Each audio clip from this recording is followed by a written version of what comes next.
खेडकर प्रकरणी महत्त्वाची अपडेट समोर येते। पूजा खेडकर वापरत असलेल्या ऑडी कारचा मालक सापडलेला आहे। ऑडी गाडी थर्मोवेरिटर कंपनीच्या मालकाची असल्याची माहिती मिळते। गाडीची मूळ मालक असलेल्या मनोरमा खेडकर यांच्यासोबत एका कंपनीमध्ये ते संचालक होते। मनोरमा खेडकर या पूजा खेडकर यांच्या मातोश्री आहेत। तर या संदर्भात एक महत्त्वाची बातमी समोर येते।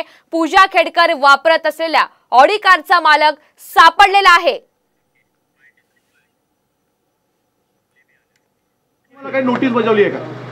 मी तेच सांगते, मी ह्या मॅटर मध्ये बोलण्यासाठी ऑथराइज्ड नाहीये, त्याच्यामुळे मी ह्याच्यावर बोलू शकत नाही, म्हणून मी बोलणार। मॅडम आपके घर पे तर आपण पाहतोय या संदर्भात एक मोठी अपडेट सध्या हाती आलेला आहे। मनोरमा खेडकर या पूजा खेडकर यांच्या मातोश्री असून या गाडीची मूळ मालक असलेले मनोरमा खेडकर यांच्या सोबत सहकारी होते अशी सुद्धा माहिती सध्या प्राप्त होतीये।